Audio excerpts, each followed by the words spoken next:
Okay, so I just heard about this British poppy burning, and at first I was like, poppy, isn't that a Japanese candy that animu weeboos eat? But no, apparently poppy is the symbol of the armed forces, I think the Air Force of England or something like that. So it's not even the Union Jack flag. Some kid burned the symbol that the English military uses, and he was arrested for it, apparently. Now, what gets me about this, I won't even get into the freedom of speech issue. The issue I'm going to get into here is this is what happens when you compromise. See, back in the old days, when people were disenfranchised by their societies, they would burn houses, not symbols. And yes, you would get arrested for that. Obviously, that's arson. But you obviously got arrested anyway. See, the point is, people are not going to stop enforcing laws against you and impose sanctions and apply force to you just because you're nicer about your discontent. In other words, just the fact that you hold contempt for something opens the door for abuse toward you. So you may as well go all out. That's what the revolutionaries of the past understood. But people nowadays are so saturated in their food and nice houses and iPhones and pornography that they've forgotten that. They think it's about the symbol. No, it's about the people behind the symbol. It's not even about the institution. It's about the people. The people that run the institution. The people that defend the institution. That's why they used to burn houses, not symbols. It wasn't even about the house. It was the fact that those were the people's houses. Now they don't have a house to live in because it's burned to the fucking ground. And, somewhere along the way, and I wouldn't say this generation specifically, somewhere along the way, a few generations ago, people forgot that. And now we just think we're saying something by burning the symbol. And we get abused, harassed, and arrested anyway. Now, that was the first mistake he made. The second mistake was that he compromised even more so because he's like, oh, I was drunk at the time. You think they fucking care?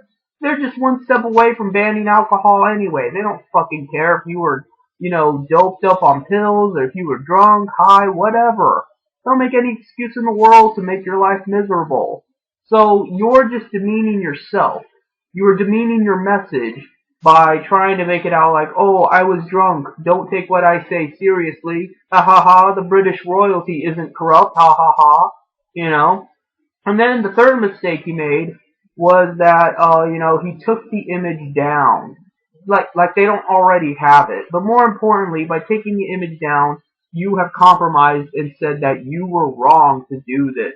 And that they are correct in applying excessive force against you for burning a fucking flower. I don't even think you burned a literal flower. I think it was like a paper drawing version of a flower. It shouldn't fucking matter. And, so all these compromises, compromise after compromise after compromise, and he still gets fucking arrested. You should have just cut out the middleman and burned somebody's house down. I'm sure he would have been arrested and probably charged with much more than maybe $1,000 fine. But the point is, if you're really going to hold that contempt, act like it. Otherwise, don't even fucking bother. That's all I'm saying here. All I'm saying here is that we live in a very ridiculous era. We live in a ridiculous era where we're getting punished for such mundane, menial things. And people are just okay with it. People are okay with the fact that we have absolutely no freedom whatsoever. We can't say the things we want to say. We can't do the things we want to do. We can't even think thoughts in our fucking head.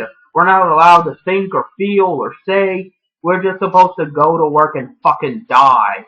You would think more people would be out on the streets burning shit. Not paper flowers, but actual buildings and dogs and things like that. Burning fucking everything. Because it's a very horrible time to live in. I don't care how convenient life is for you. I don't care if you have indoor plumbing. I don't care if you have running electricity and shit like that. It defeats the purpose if you can't fucking do anything with it. You can't enjoy your life because every little thing you do is a fucking conniption fit. Every little thing you do is a crime to somebody And you need punishment for it. Yes, you need punishment because you don't agree with your military-industrial complex of choice going around killing innocent people for oil and profits and whatever. Or maybe you just don't agree with the fact that you live in a very docile, authoritarian country that's willing to arrest a 19-year-old boy for burning a piece of fucking paper. Yeah, I think that's reason to hold contempt, but you're not allowed to. Nor are you allowed to even just suggest it on the internet. Oh, but people can fucking harass you and humiliate you on the internet. Oh, that's not a problem. That's not a problem. 4chan going and raiding some poor little girl. What was her name? Not Boxy, the other one. I think it was Slaughter something. And this girl was like 12 years old, and 4chan doxed her information and abused her and everything. Oh, that's fine. Nobody goes to jail or gets fined for that. But some 19-year-old boy burning a fucking paper flower on his Facebook is worth even discussing. I shouldn't even have to be discussing this right now to you. That is how low we've sunk. We've sunk so low that we're actually having to give this any sort of thought. And that's partially our fault. We shouldn't settle for this. We shouldn't settle for having to fight for the right to burn fucking paper. We should be settling for the right to burn down entire villages. Because then when we set that standard, when we set the bar up there, then we have something to work with. It's just negotiation. That's all it is. We need to negotiate higher. We need to set higher standards for ourselves of what is and isn't acceptable behavior. And that's the only way you're going to get freedom. The only way you're going to get freedom is when you act like some sleazy 1980s businessman about it. They know that. That's why they get away with the shit they do. That's why you get controlled every which way. That's why you have no fucking freedom. And that's the only way we're going to get freedom online, is when we stop pussyfooting around it and treating this like a business model. And we need to be as cutthroat, sleazy, and underhanded as the very businessmen that don't allow us to have freedoms in the first place. We gotta fight fire with fire. I know that's kind of a pun. I didn't intend for that. But that's all I'm really saying here. I'm not going to go into whether or not I agree with the thing, because like I said, I barely even knew what it was. I didn't even fucking know what the poppy symbol represented. I had to look that shit up. But, it's just fucking ridiculous. It's fucking ridiculous I even have to make this video and talk about it. But that's just how little freedom you have. And don't fucking tell me that your troops, regardless of where you live, are fighting for your freedoms when you can't even burn a goddamn piece of paper. You don't know what freedom is. You cannot even begin to conceive the idea of what freedom is.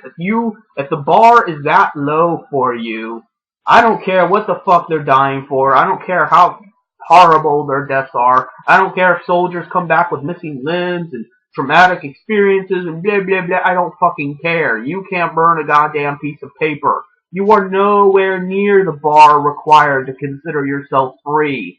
Deal with it. If you want that bar, then seize that bar. Negotiate that bar. Understand what it means to be at that level. But you don't, and you don't want to. So, that's all I'm going to say for now.